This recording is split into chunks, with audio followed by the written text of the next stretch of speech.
Welcome back to the first video of 2022 for the channel. I am back and I thought that a vibey game was the best way to start off the year. Because XO1 is a game that I really should have hated.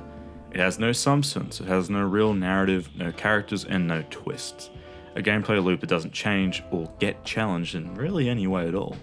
It remains identical for the entire playtime and yet it never gets boring. Let's talk about XO1. XO1 is a game that from its beginning scene really tries to sell itself as different. I hate the term experience, but it feels more akin to an art installation than a game when you use the term experience. But that's kind of what I would describe XO1 as. There are no stakes, you cannot fail. So what's the draw? XO1 is a movement game, more along the lines of a Tony Hawk game, but it's set in space and it looks better than any Tony Hawk game ever did. And it has a story that hooks you, albeit the story doesn't really go anywhere and it doesn't really make all that much sense. But that we're covering later, because in typical fashion, we're talking about the gameplay first. So what's the game's draw? What made me actually want to play it? Well, as you can tell from the background footage, you play as a ball that can shift into a frisbee. The entire game is a journey from spawn to level transition, but it's like really fun. The game's core mechanic is energy conservation and momentum, which both play into each other. The game first introduces that you can increase your mass by left clicking. This makes you build up speed when going up a slope or enables you to quickly fall great heights building up energy. The game's levels kind of just consist of terrain that is made for this system. You go up and down hills, timing your mass changes, and then you get, big air. And it's great because when you're in the air, you turn into a frisbee and now you're gliding and you can fly away. But then you start running out of energy. Well, you just dive as a frisbee and you get some more. It's a ridiculously simple system, but yet because of just how simple it is, it's quite easy to work. There is of course more depth to this as well, but as you go along, each planet or level that you go to has a unique twist on the formula. Some are more impactful than others, but they all change up the gameplay enough to keep it interesting while still familiar. One exemplar level is set in an asteroid belt orbiting the sun. You jump from asteroid to asteroid, each time having to build up more and more speed and power to escape its gravity. It's a cool scene, and it does also have some gorgeous visuals alongside it, but I do think the main thing that kept me coming back to XO1 was just the core gameplay loop. It just feels really good. It is satisfying to get into the right tempo and timing. It's a moment where your brain turns off and you're just looking at some beautiful graphics. The game is, I think anyway, engineered around these moments. Some of the levels are depressing and seemingly also out to kill you, but you still hit those moments and it still feels like you're in charge here. Not the storm that is brewing on the planet's surface, but you. And at the same time, some planets are extremely peaceful. One such planet near the end of the game has clouds that lift you past the storm so you can see the sun. And it's such a cool moment, and it's not scripted or anything, it's just level. Which I think really just sells the environment as a realistic place, which again, is pretty neat.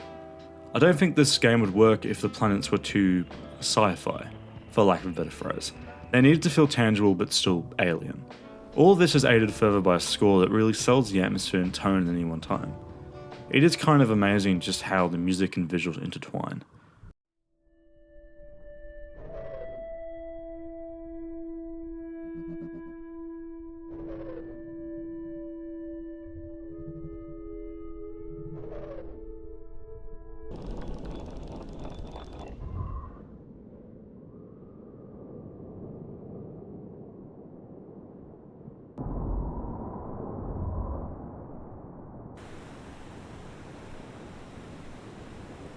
But we need to change gears here, talk about narrative, and then move on to my conclusion.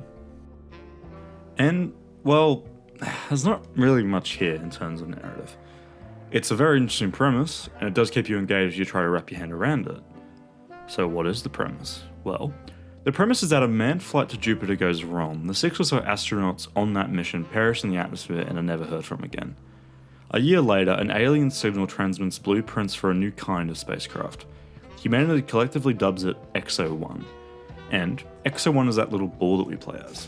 It allows humanity to fly through the galaxy.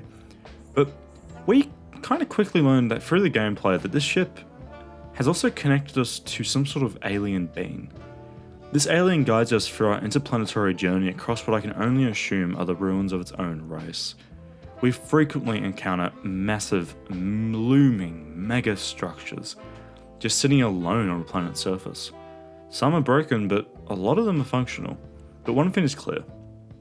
These just aren't being used anymore. But they seemingly activate for our ship.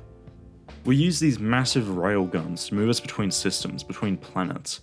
It's an always looming figure on the horizon of each planet. It's excellent from a gameplay sense because we already know where to go. From the first mission, it tells us, hey, railgun?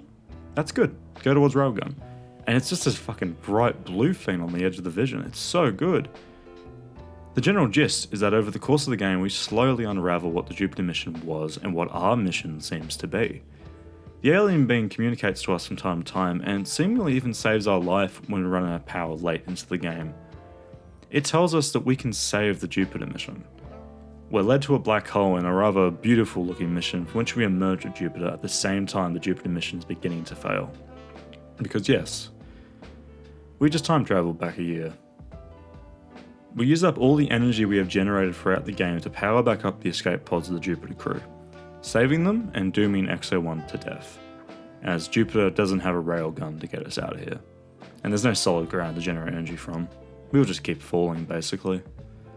But considering it's time travel, at the same time, XO1's pilot is back on Earth and completely fine.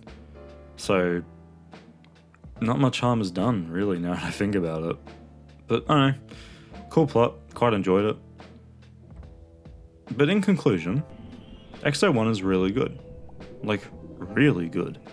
It's short, but it's a solid experience throughout. Some of the levels do drag on, but the game is so short that it's probably just for the better anyway. The game is, I reckon, at most 3 and a bit hours, if you take your time with it, but I spent about 2 hours in XO1, and it was good. The movement feels amazing, the music is stellar, the visuals are breathtaking at times, and the narrative kept me engaged. So I would happily recommend XO1. And if this video releases on time, it might even be on Game Pass still. And if it's on Game Pass, it's practically a guaranteed couple hours of risk-free fun, so why not give it a check?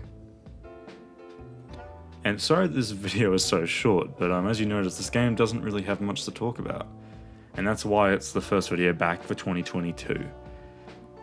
Next week we check out something a little bit more involved.